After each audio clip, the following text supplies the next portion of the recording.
All right, my name is Michelle Ellington. I'm the GIS coordinator for the University of Kentucky. I have had the wonderful and rare opportunity to be part of UK's inception of GIS technologies from the ground up. I actually worked for the contractor who did the pilot ArcIMS site for UK over 10 years ago. And then when they hired the first GIS analyst, I applied, and I'm here still. So it's been an interesting journey. We do not work with the same people today that we worked with almost 10 years ago. There's new blood, there's changes, there were hard decisions, there were right decisions, there were wrong decisions. And so I'm hoping that through my session you can learn a little bit about some of our choices, and hopefully if some of you guys are trying to take the leap into GIS, it will be helpful. It works, yes. Okay, I can breathe. So I'm going to talk a little bit about a current campus transformation going on at our campus. It's amazing to me how many universities out there are experiencing campus transformations. It was like just like a blink of an eye years ago.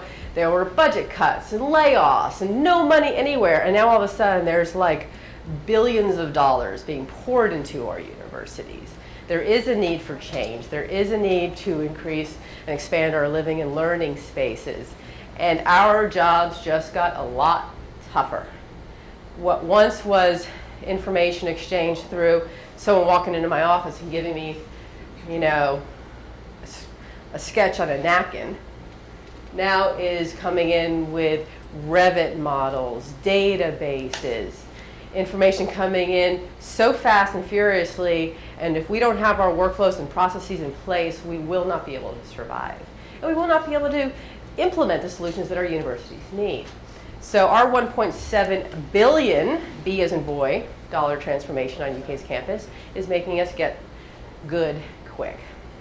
I'm going to talk about our Facilities Information Services organizational structure. We did not start this way. We have changed over time. I'll go through that, as well as talk about the facilities management systems that we are integrating our solutions with, the workflows and quality control implementations that are essential to our products, and then the road ahead. So our campus transformation. This is a screenshot of our campus as of last night with the construction. It's a moving target. This is an infographic from 2014 that kind of gave a little visual of how many projects, what percentage is improving the quality of life of those projects and so forth. And we are not at 1.35, we are now at 1.7 billion and growing. And this doesn't even include some non-big transformation projects. This is just the big ones. These are some that are complete as of today, maybe by the minute, like literally. What's interesting is this one right here. It was in 2012 when the president of the University of Kentucky spoke with the vice president of facilities management, our champion and retired Mr. Bob Wiseman, and said, Bob, I want to have these honors dorms ready. When do you think you can have them constructed by? This was again in the fall of 2012. And Bob said, well, you know what? We can get those built by August 2014. And the president said, well, you have the month right. He had 1 year to build these dorms. Corners were cut. To say that we got the facilities documents on time would be a lie. I think we're still trying to get them, right? The thing is today, if we don't do these astronomical feats, somebody else will. So we have to become leaner, we have to become smarter, we have to take risks, we have to be innovative, and we have to make it happen. And so that is an excellent example of people doing amazing things. So our 1.7, I put million. Oh my God, I totally typo. B as in boy, $1.7 billion transformation. 12 residential facilities, a $100 million renovation to the Business and Economics building, $265 million research building. It grows and grows and grows, and there's many not listed on here, including a $12 million FEMA improvement that's giving us largest detention basin in the state of Kentucky. It is, actually, I'll just go back, it's this. And they're completely changing it. There were 2 girls that actually died. There was a culvert flooding issue, and so it's fixing that problem. There's a FEMA grant that UK is investing in as well. So lots going on. They're doing this in 3 months too. The Student Center right now, which is up there, that big thing, 3 years. So basically students coming on campus today will not have a Student Center experience for 3 years. These are big changes. In addition to the $1 billion 1.7 transformation, we are also doing a modernization study of campus and looking at all of the core buildings and seeing how those can be improved. This is where our jobs also get challenging and sensitive. One of those buildings is mine. So when I'm looking at information as to what building might be torn down, renovated, changed for academics instead of facilities.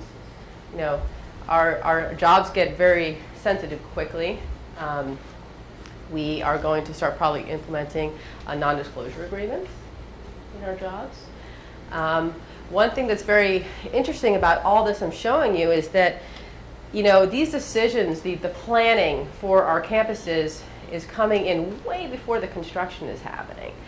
The Board of Trustees are approving these decisions, and that is where we are currently focusing our efforts on harvesting the information. If we can get the information that soon in advance, have the living master plan, living plan of the university, grab that area, that polygon, that shape, and just carry it along in the life cycle of a building. So all of a sudden that becomes the construction area.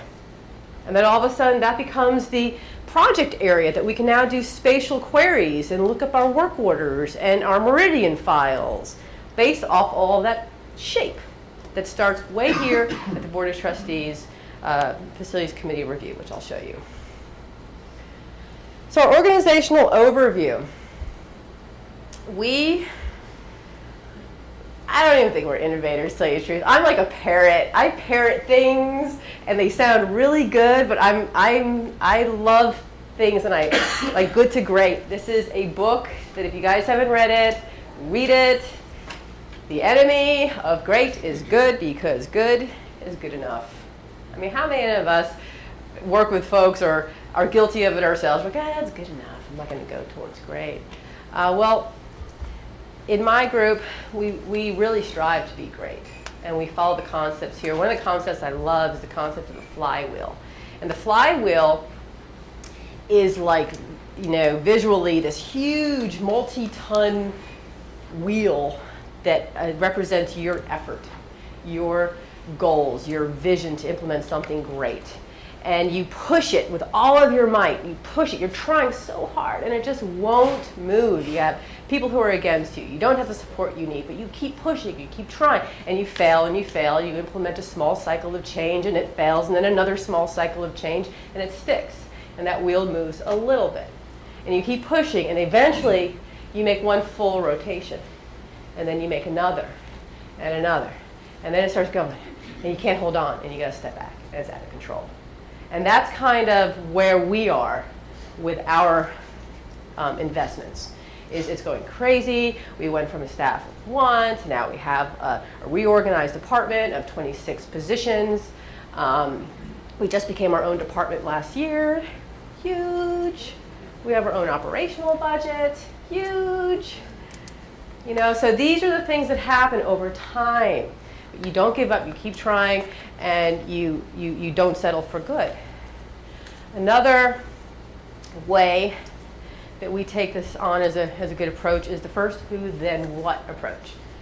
You find the right people. You don't necessarily look for the skill set. You don't say, I'm looking for a CAD person. or a GIS person, you're looking for a disciplined person, someone who can be flexible, innovative, creative, and you get them on your team, you get them on your bus. And then once they're on your bus, you put them in the right seat in the bus. And you might move seats around over time. And you don't stop. You move them, you put them in the right seat in the bus. And then you find the people who are on the bus, who maybe don't need to be on the bus, and you get them off the bus. And then you take that bus and you drive it to wherever you need to go. It might be GIS, it might be BIM, it might be City Engine. We don't know. But if you find the right disciplined people, you can drive that bus anywhere.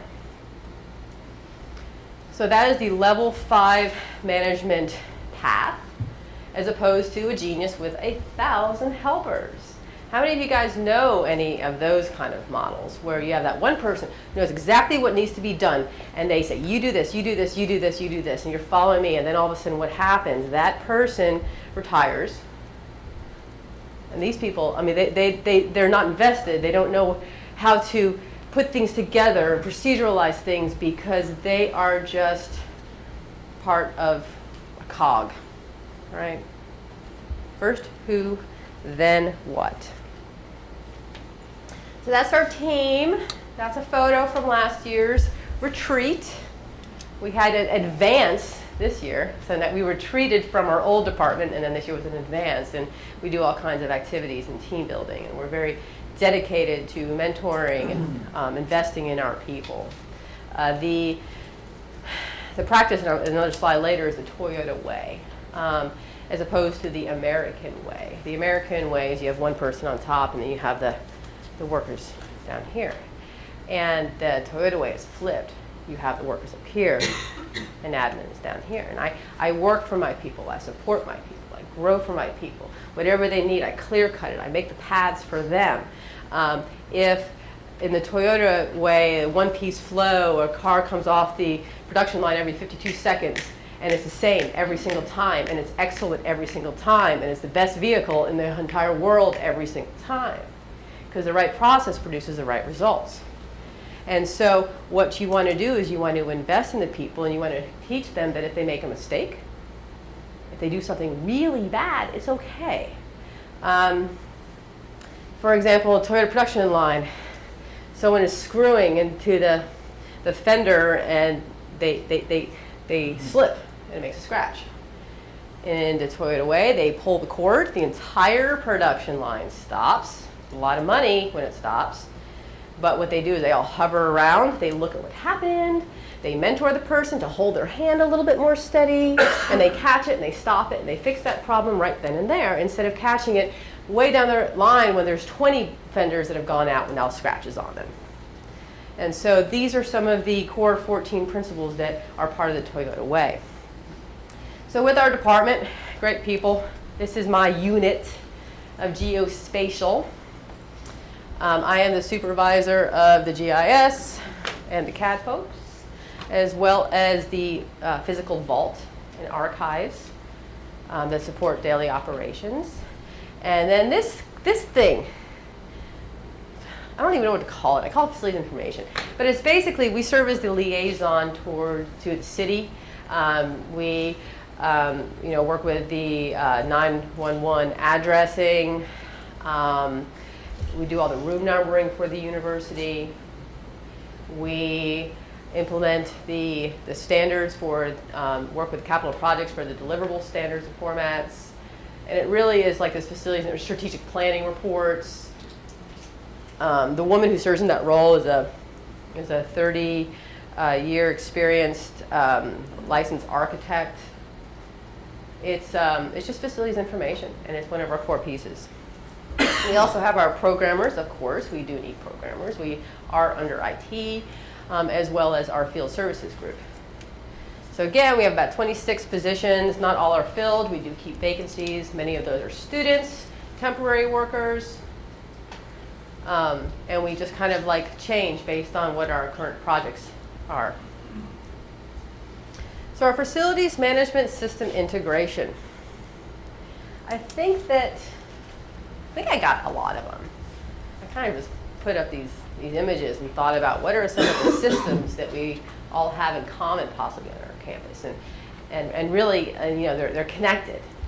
They're always leaning into one thing has to happen in one system to lean in another system. You know, you have to have your building room number correct so that it can go into your ERP system so that work orders and people can be assigned to it and so forth. And everything is connected. But we really want to figure out the order of operations of how things need to feed each other.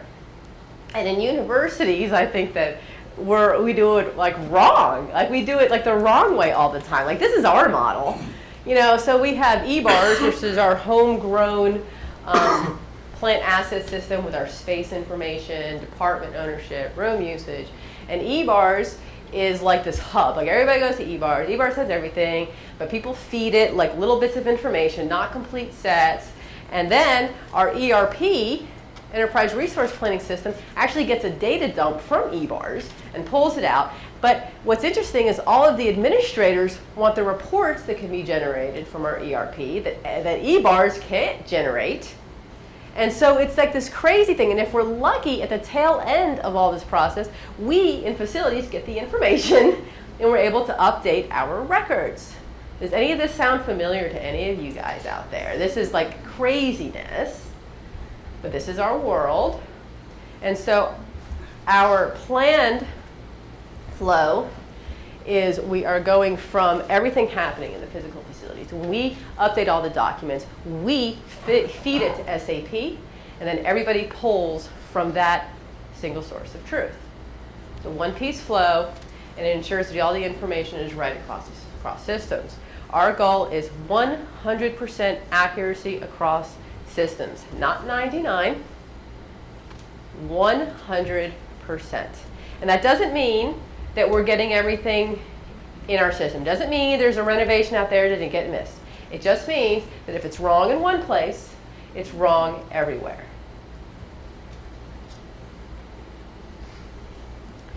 So what we are doing is focusing on big sweeps. I've seen a lot of presentations that are very comparable to ours in the past where we show all these examples of all these different things that we're doing, but we're not really doing, we're trying, and we're seeing if someone will bite, and we're seeing if an area will use our products.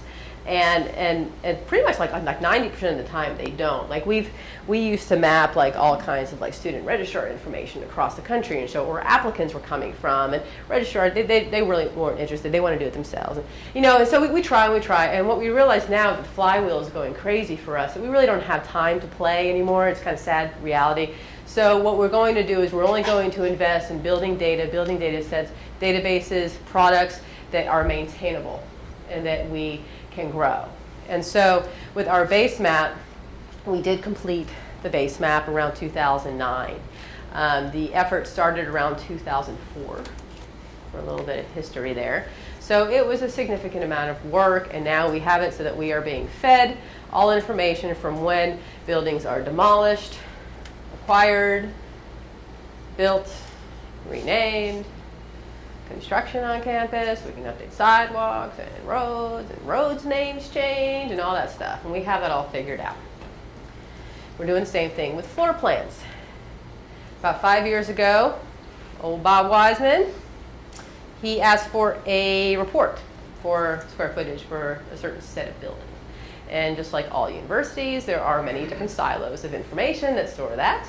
So he asked a couple of different sources for the information for a report, and the numbers were off by 1 million square feet. And he said, we have a problem here. So we did an audit for 1.5 years, and we looked at all of our systems, our products, plant assets, the floor plans. If there's 50 spaces on the second floor of this building, are there 50 spaces in the plant assets? It's just a floor plan, the square footage match. Are our floor plans to standard as what the document says the UK standard is? We audited everything, and we were correct by 30% accuracy. So we followed suit by fixing it. We went into every physical space on campus with a floor plan. If it looked good, just looked. We're not measuring here. If it just looked good, we checked it off, done. But if it didn't look right, we flagged it, and when we went back and we fixed it. For some of our plans were just like so outdated and so like terrible. I think we all have those. So we laser measured those. We hired a contractor company. It was a great deal, like 10 cents a square foot. I mean, you can't beat it. And they just Bluetooth technology, developed a CAD floor plan in our floor plan standard, and we did that for about 60 buildings. So after we did that, then we standardized all the CAD floor plans. Now we are migrating them to GIS. We are geo-referencing them so that we have multiple different services for multiple different products. We obviously can't do this for all buildings. If you guys are anything like us, athletics owns some of their buildings, and then housing owns their buildings. And so we have about 400 buildings on our campus, and we have we're almost done completing them for 176 buildings that are campus physical plant and med center physical plant, because we maintain those. As far as utilities, those are in progress. Utilities are a mess. I'm trying to get people to notify me of stuff. And we don't have like a call before you dig program, so there's no way I can get into the process of like being alerted of when they're digging. So we're working on that, but what we're doing right now is the utilities are in such bad shape that we hired a company to develop CAD plans of just from auditing our electronic archives and updating just the actual locations of a line. Like, they're really not intelligent, it's just line location, but you need to start there. Sadly, we already had this all in GIS. So we had GIS interactive maps for our utilities. We had robust map books. So we have many products, we just weren't being notified of the update, so therefore they all became antiquated very quickly. So we have those completed right now, and we're migrating those back to GIS. We will be going into a data assessment contract with someone to, they basically look at your needs, they look at your data sets, they look at your personnel, and they give you 3 options of a roadmap to meet your goals. One could be hiring them to do it. Another one could be how many personnel you need to hire to do it, or how long it takes to do with your existing personnel. So that's about a $30,000 data assessment, and then you go into full-fledged GIS development. That could be like about $750,000 project. So these are huge investments. We are taking it slowly, doing it the right way, investing in leaders to guide us. And again, maintenance one-piece flow. We're not going to develop anything unless I have workflows in place. I have collaboration from other units. I am being fed the information. We are not going to go back and have errors in floor plans again after all of this work. Now, I will say I'm so excited. Like, right now is like crazy for us because we're starting to see the rewards of our efforts.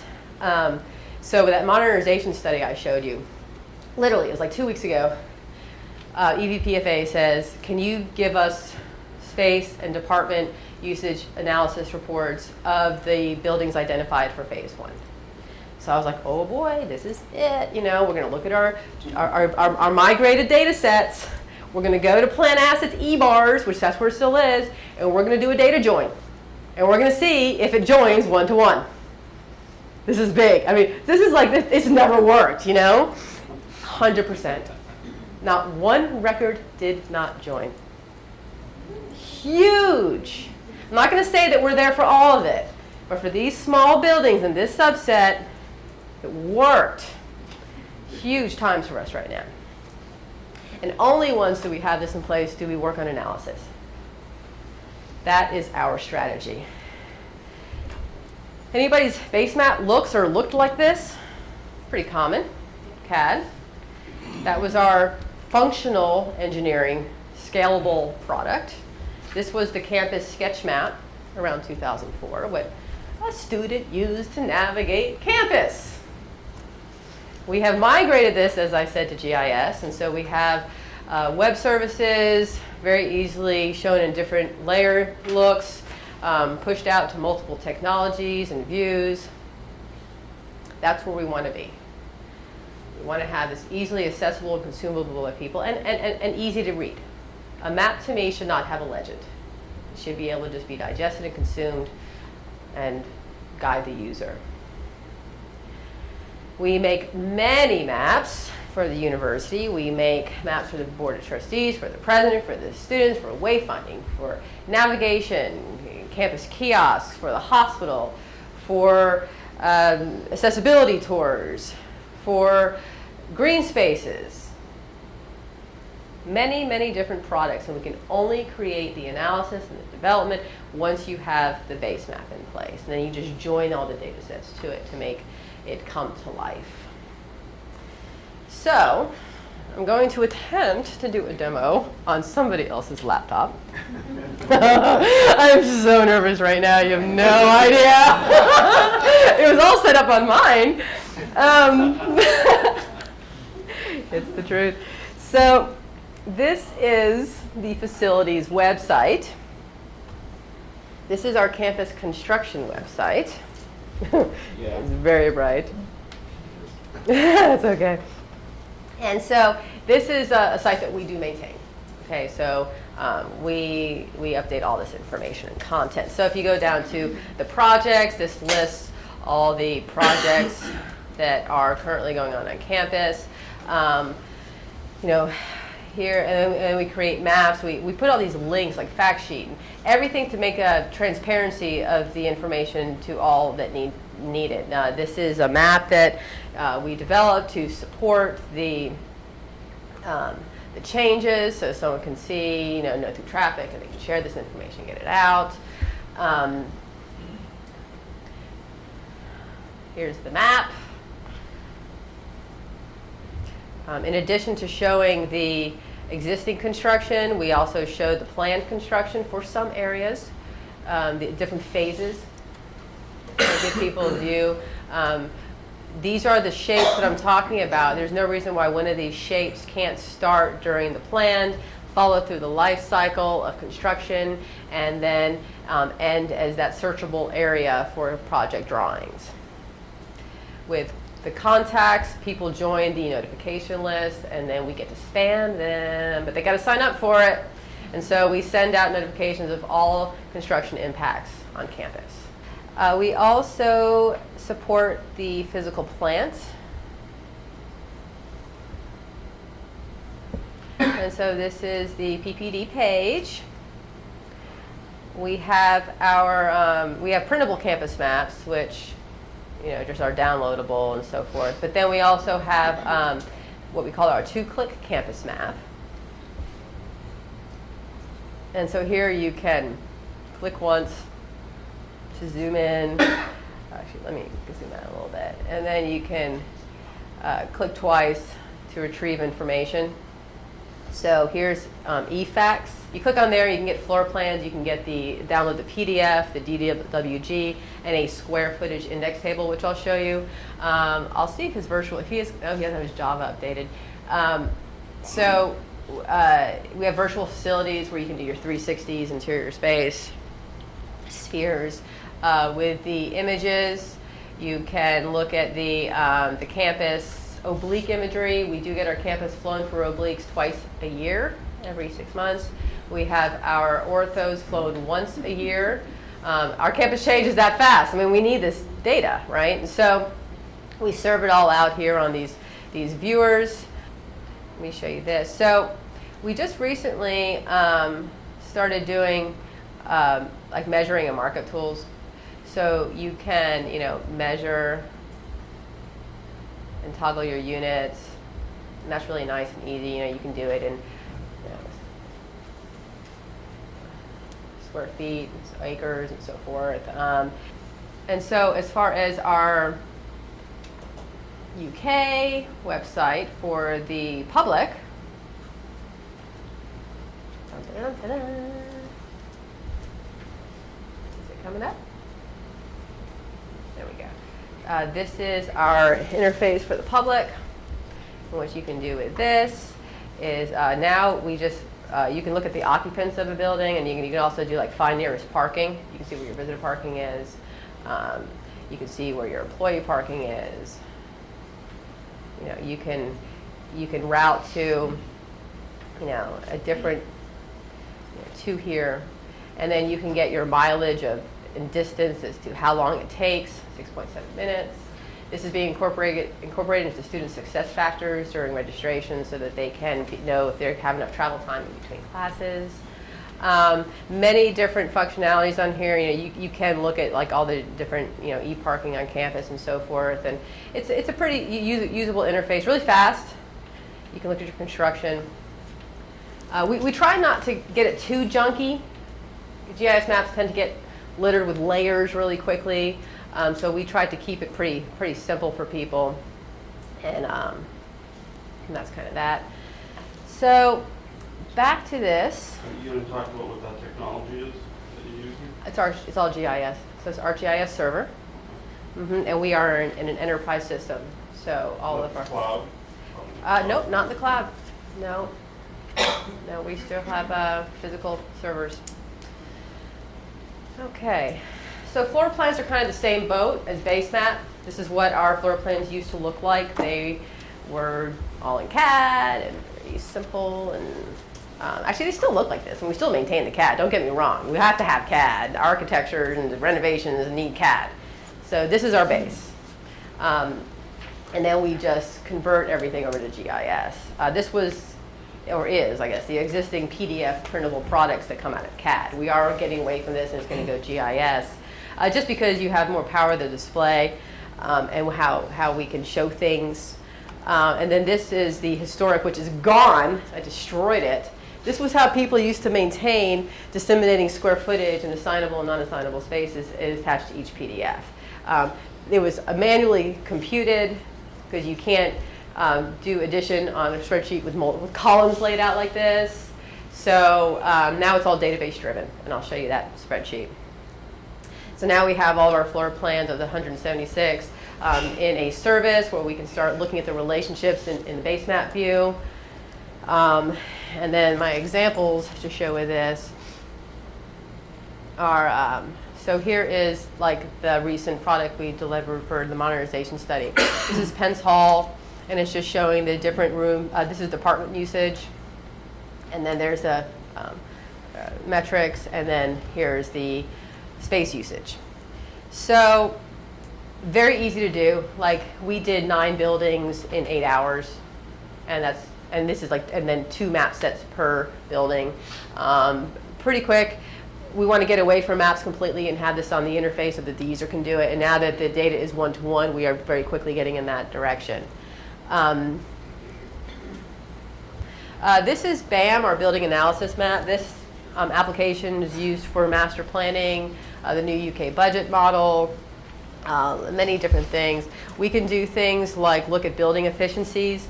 This shows the assignable and non-assignable space on campus, and so it color categorizes buildings based on how much space is used.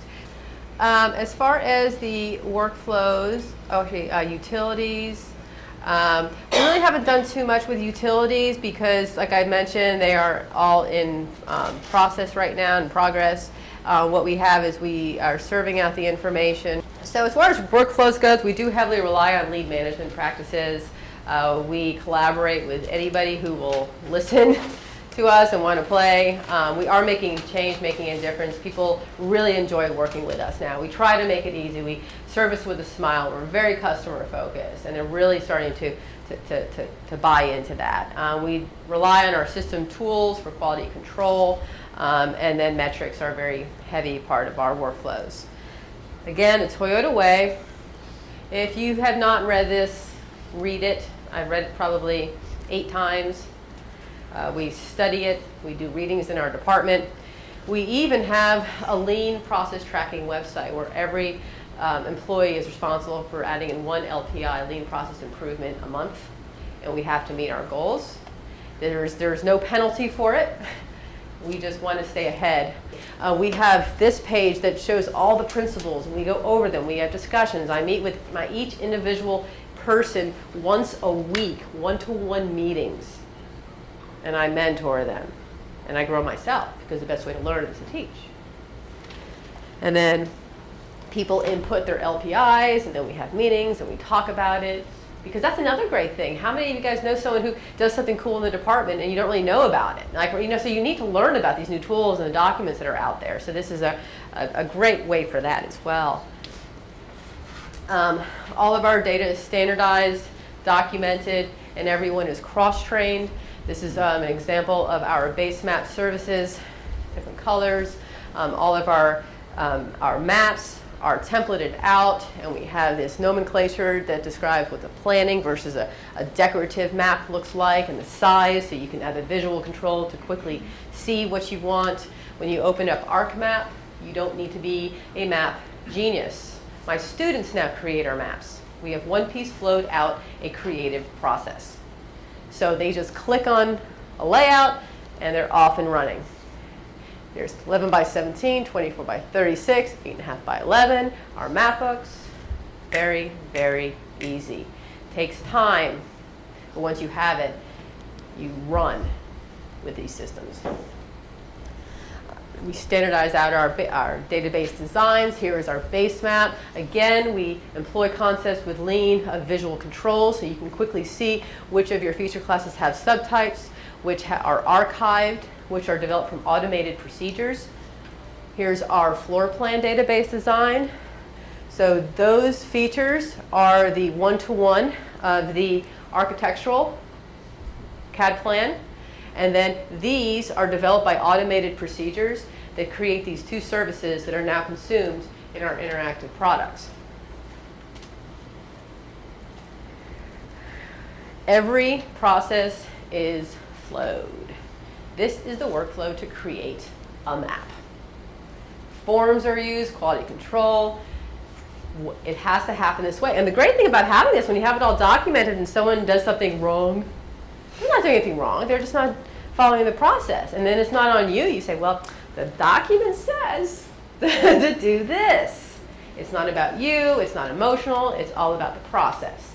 And you just get people back on track. Because really, everyone wants to do a good job. Everyone wants to be successful. And if they're not doing that, it's because they don't know. That's our mindset with this stuff.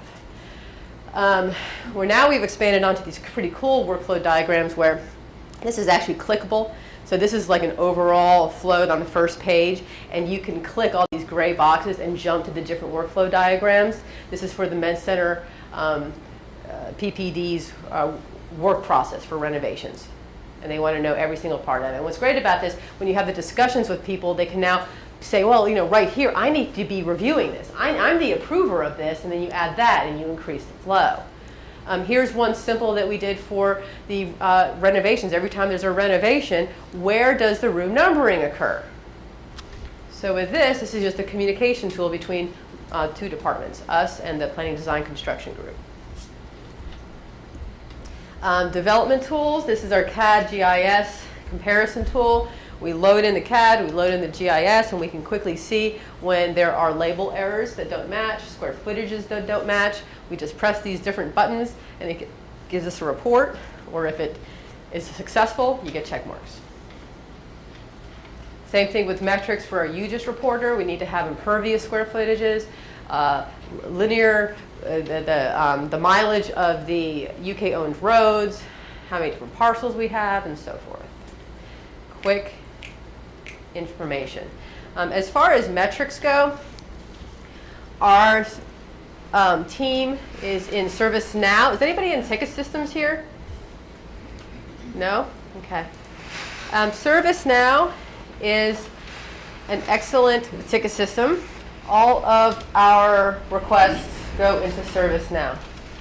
So at one quick glance, I can see the total hours of billable time in my department, who it's done by, the PPD shops, EVPFA, and I can start doing the metrics.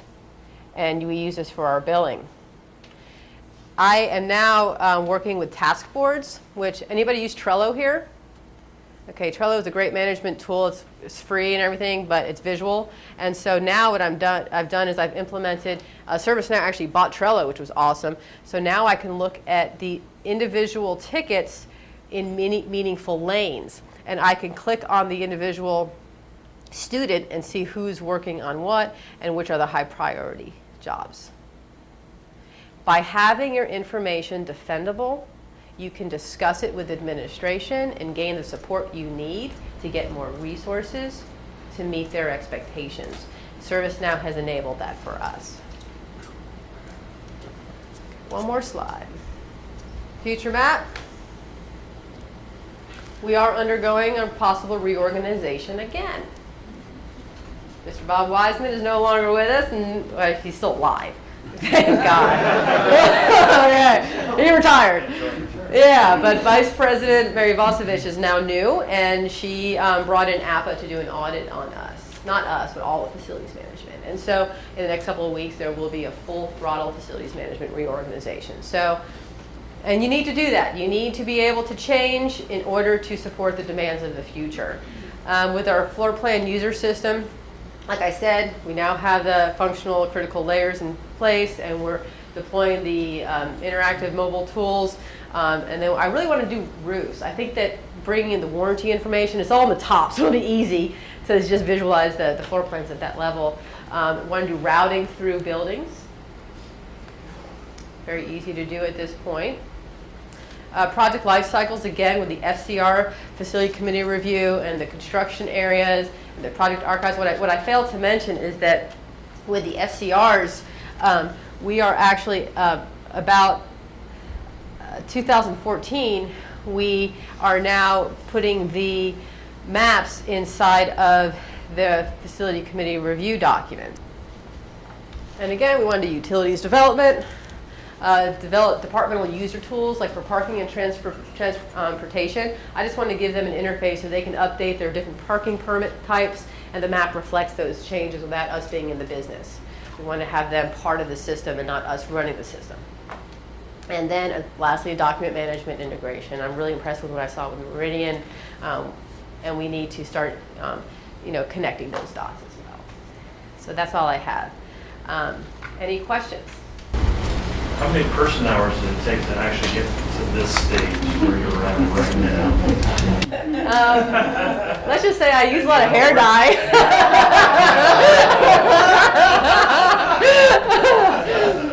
It was really hard in the beginning. I guarantee it. It's impressive. Really hard. You have to really, the lean principle number one is base your management decisions on a long-term philosophy, even at the expense of short-term financial goals. That's the hardest one. You really have to just invest in your future. Yeah. Anything else? Yeah. How do you get funded? Right now, we are 60-something% funded with a working budget, and then 44% recharge. 104%. Something like that. It changes. Well, yeah, it changes. Yeah. Oh, sorry, if you were through. Could you tell us more about the CAD to GIS comparison tool? Is that something you developed? Yeah, just developed in-house, and it just the annotation in the CAD drawing does have a centroid that we ensure is always put inside of the what we call the OL boundary within the shape. So as long as it's in there, then we can run the analysis. Same thing with the square footage annotation in the CAD. Oh, quick question. I was just wondering, what are you using to document all your workflows? Just Visio. Yep. Yeah. And I'd be more than happy to talk to anybody about any of this stuff when we share. We're very big with sharing. Yeah. Have you done any integration with access control, card access or keying or anything like that with your GIS program? Everything we have is in SQL Server. I'm not even sure what access control is. Is it an enterprise solution? No. Actually, keying, like security, campus security with badge access. Oh, access. I see what you mean. We just recently got them to allow us to map all of their security cameras. And so, and then we did their patrol districts map, and they're very slow moving with wanting to allow us into their world. But I have seen a lot of their security systems. We're nurturing that relationship. Yes. your authentication, are you authenticating against your university Yes, central single sign-on. authentication? Microsoft authentication. Yep. Anything else? Do you have prior GIS experience? Yeah, I'm a GIS analyst by trade. It's very CAD, so that's Yeah. very impressive. Yep. Anything else? All right, guys. Thank you. Thank you. You saved me.